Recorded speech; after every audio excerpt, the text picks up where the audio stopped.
Les étudiants qui manifestent contre le réchauffement climatique. Oh, c'est trop bien. Bon.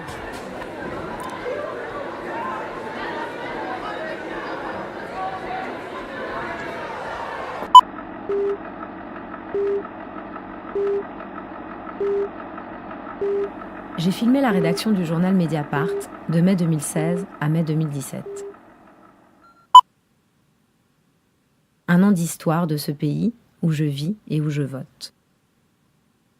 L'idée est partie d'une envie dans un moment de grande confusion politique. En 2015, c'est les attentats, c'est déjà l'horizon de la présidentielle qui s'avance et qui visiblement va remanier les choses, va bouleverser les choses. Je me rendais compte que quotidiennement, Mediapart était un endroit où je puisais de l'énergie, de la pensée, des informations bien évidemment, mais un phare dans un moment assez confus.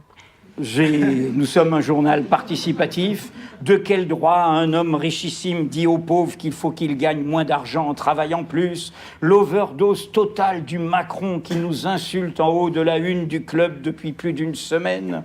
Comment Mediapart peut-il se prêter à cette mascarade? Oui, depuis la création du journal et son implantation dans le paysage médiatique, comme on dit, on parle de paysage, ce qui est assez joli, tout a été changé, tout a été bouleversé. Mediapart a changé, a redéfini d'une certaine manière les codes à la fois de la façon dont on lit le journal et les choses, même pour les gens qui ne sont pas abonnés, même pour les gens qui ne sont pas lecteurs de Mediapart, les choses s'organisent aujourd'hui autour de ce journal, à partir de ce journal. Donc ce depuis, il est polysémique dans ce sens-là. Par ailleurs, la volonté de représenter à l'écran l'écriture des papiers, et le fait de mettre des mots comme ils apparaissent sur la page, sur l'écran de cinéma, c'était une volonté aussi de donner toute la place à cette problématique qui est très forte à Mediapart, la question du mot juste, de peser ces mots,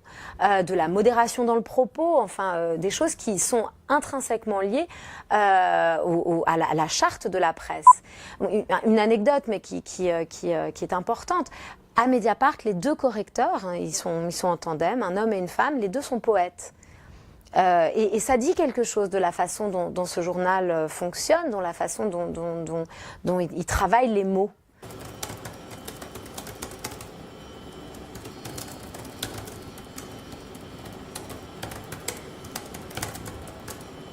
Ça devient problématique d'être pris comme ça à contre-pied sur toute une série de gros événements. Le Brexit, on ne voit rien venir. L'élection américaine, on ne voit rien venir.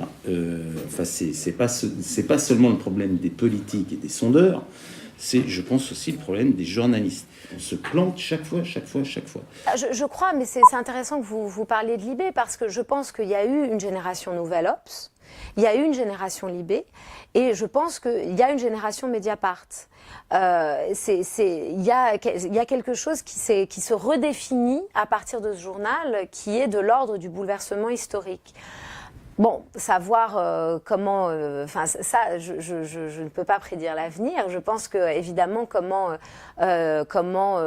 transformer en permanence son rapport aux choses, ça fait partie de l'exigence que ce journal se fixe, puisqu'ils sont à la pointe d'une révolution de cette hypertextualité qui est en lien avec la navigation internaltienne. Enfin, c'est-à-dire, c'est ça qui est très particulier à ce journal, c'est qu'en lisant un article du journal, on est constamment tiraillé par une très saine distraction, à savoir un lien hypertexte par là pour une vidéo, un autre vers un autre article. Enfin, il y a quelque chose de non linéaire dans sa construction propre qui est en soi un bouleversement.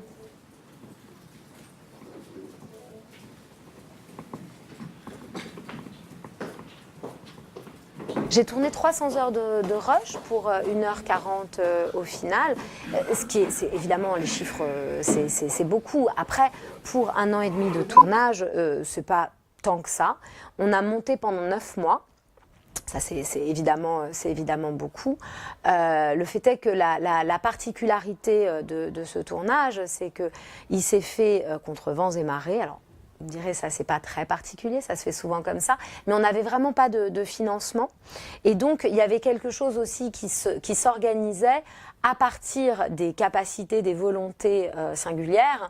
Et en ça, c'est là aussi où je parle de génération Mediapart, le sujet du film était très fédérateur. Là où les financeurs, les guichets comme on les appelle, ont vraiment rechigné à nous aider dans le développement et le montage financier du film, les gens se sont agrégés autour du sujet. Voilà aussi dans quelque chose d'avoir envie que le film advienne. Dans les discussions avec le public que je rencontre là depuis une quinzaine de jours, c'est vraiment, à la fois on parle beaucoup de cinéma et beaucoup de la question de ce métier, ce travail. Moi, ce qui m'a tenu à cœur, et c'est ça qui m'a immédiatement séduite dans cette rédaction, c'est la notion de collectif, le fait que ces gens travaillent ensemble, ils dépassent leurs différences pour l'idée d'un bien commun qui est celui de l'information. Et c'est ça que j'avais vraiment très envie de travailler à l'image. Et c'est vers ça que j'ai voulu tendre dans la narration du film. Le collectif, ce collectif qui est hétérogène, qui fait comme...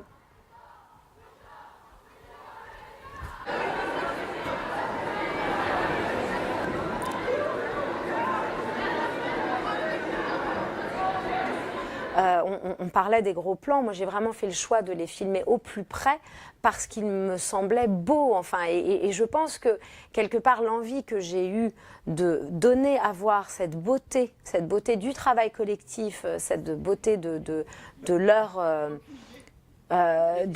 leur être ensemble, c'était aussi parce que pour moi ça faisait proposition éthique de ce vers quoi on pourrait tendre. Et personnel, finalement. Collective à deux. Et en Maintenant, Léna va imiter Benoît. Salut. Salut Hélène. Ok, bon, on verra si on fait. La couverture de dimanche, c'est qui alors? Ouais, et ouais, les filles, vous êtes parties trop vite là. Pour dimanche, vous allez tous les deux. Quoi? Juste pour dimanche là. Oui, on y va. Si des gens veulent venir aussi, ils sont les bienvenus.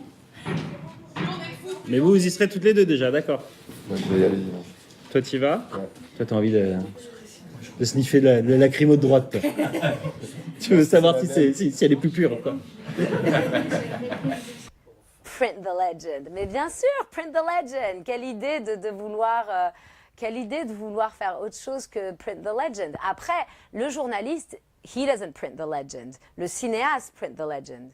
Enfin, je veux dire, c'est quand même la différence et c'est bien pour ça que c'est Ford qui met ça en scène et pas, je sais pas, c'est un journaliste. C'est-à-dire, moi, je suis là pour raconter la légende de Mediapart. C'est excellent, je vais la ressortir celle-là.